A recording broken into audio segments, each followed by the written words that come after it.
And I want to start by talking about a spiritual war that is behind the physical wars that have occurred from the beginning to the end of time in the nation of Israel.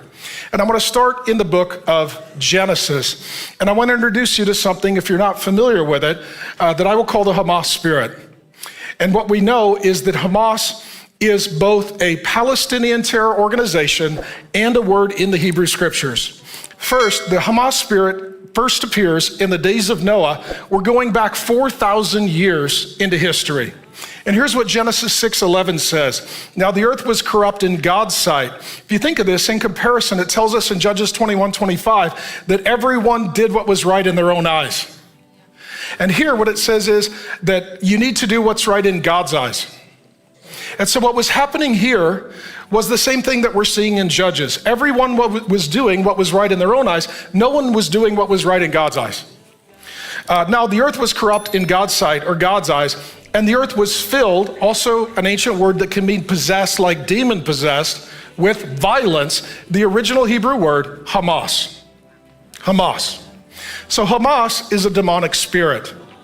Hamas in Arabic means zeal.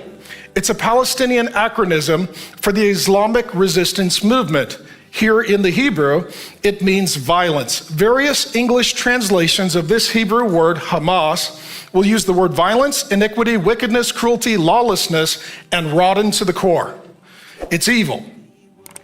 That word for filled or possessed in Genesis 6 is similar to the word in the New Testament that someone was filled with the Holy Spirit or possessed by a demon.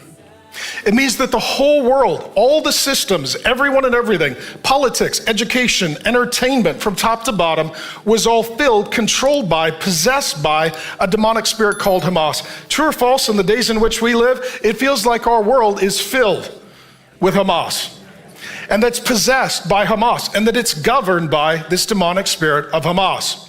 Well, in response, God rose up a man named Noah and his family. Instead of the Hamas spirit, they had the Holy Spirit. And Noah preached, and no one was saved, except for his family. They then go into an ark, God shuts the door, floods the earth, kills everyone who has Hamas. Those with the Hamas spirit all die in judgment.